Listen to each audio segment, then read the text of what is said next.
Welcome to Mindful Mondays with Carrie. Thanks for being here. Today we're continuing with gestalt and focusing on the language of responsibility, which I alluded to in the last episode about, how we move and express ourselves to get our wants and needs met. So how do we express ourselves? What's the language we use? What words do we use? And how do we get tripped up to meeting our wants and needs, right? So really the goal is to make more powerful and direct contact, to be fully self-expressed, to be expressed so that we can get these wants and needs met. The more we're able to do that and regulate ourselves, the healthier we are, right? And take the word responsibility. Sometimes it feels like, heavy, like, I need to be responsible. But really, it's the ability to respond to a situation, right? And I want to be able to do this in a way that's powerful and direct. And so that's the language of responsibility. So there's several different words that might be tripping us up and options to replace them. So you can even think of examples in your own life and really feel the difference switching it. So jumping right in, one is can't, okay? Can't. I think of the last time I wanted dessert, right? I can't have this dessert. I'm, really watching my sugar intake. But it felt like I can't have dessert. Like, really disempowering.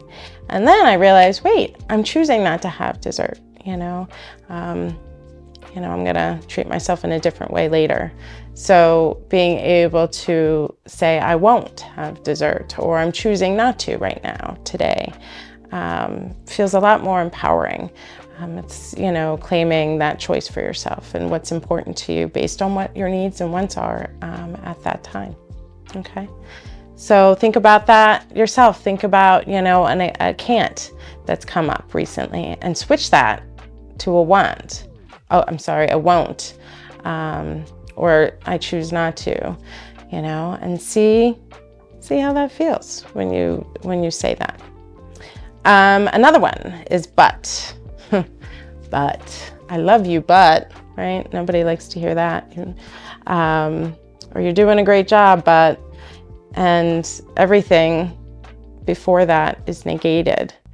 I'd really love to join you, but,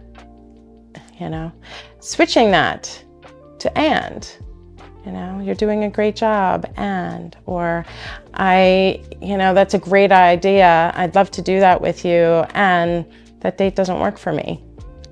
Let's find another time. So again, trying these on and seeing how they feel different and more empowering. Have to is another one, okay? I have to do the laundry. I have to do the dishes. For me, it feels that disempowering kind of like, energy to it, like it almost feels like my inner adolescent. I have to, right? But no, I choose to do the dishes because I like a clean kitchen. I don't want bugs, right? Like, I like a clean space. I do the laundry because I want to wear clean, fresh clothes, right? So I'm choosing to, or I'm choosing not to. But switching that, there's not many things we have to do. We're really choosing. Another big one, I think this one's important, is should. I should.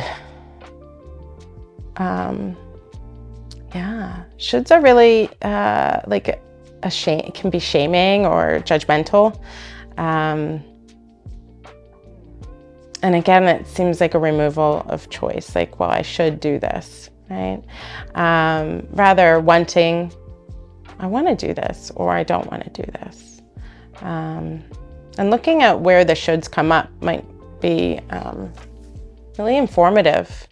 It might be like, well, I shouldn't ask for this. Maybe that comes up a lot, that I shouldn't ask for what I want and need, because then I'm going to be a burden, or, like there might be a theme going on that might give a lot of information about